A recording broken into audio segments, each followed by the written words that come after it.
Okay, let's look at the first question. This question is about ionization energies of group 2 elements. The question is asking, explain why the first ionization energy of the group 2 elements decreases down the group.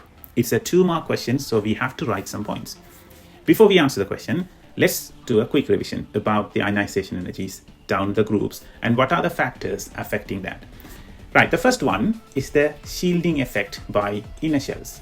When the number of inner shells increases, the shielding effect increases, therefore the attractions between the nucleus and the outer shell electrons become weaker. So this is going to affect the ionization energy. Second one, the radius of the atom and the distance between the outer shell electron and the nucleus. Again, if the radius increases, ionization energies become less because the attractions weaken. And the weaker nuclear attractions between the nucleus and the electrons. If the nuclear attraction varies, the ionization energy will vary too.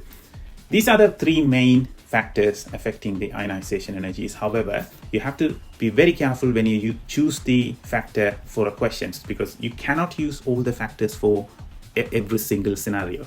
You have to choose the right factor for the right question. We will see in more examples later on.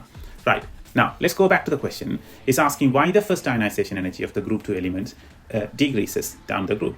So the down the group, atoms become larger and the number of shells increases. As a result, shielding increases, distance between electrons in the last energy level and the nucleus increases, and therefore less attraction. So the less energy is needed to remove the electrons down the group.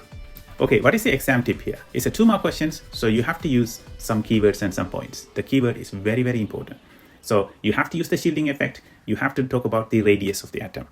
And also, we are comparing the energy. So you need to mention whether you have to provide less energy, more energy. So in this case, when you go down the group, there's less energy is needed. You need to use these keywords to gain the full marks in this question. Right, question number 2. Give an equation including state symbols to represent the process that occurs when the third ionization energy of magnesium is measured.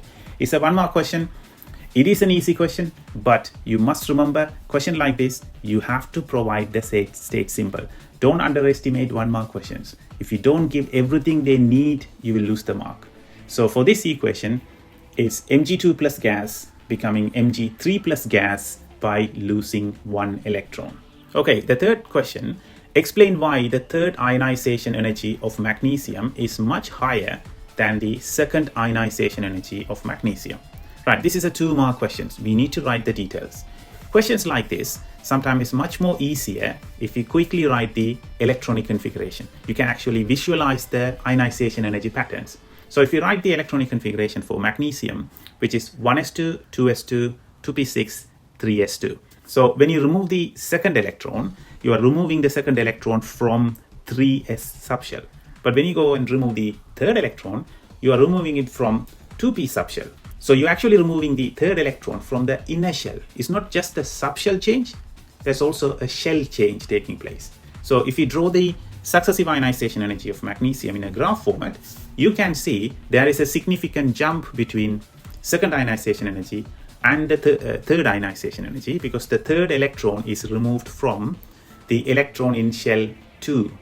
So therefore, the third ionization energy is significantly high. So the answer is going to be the second electron removed from the 3s subshell, but the third electron removed from 2p subshell, which is closer to the nucleus and less shielding.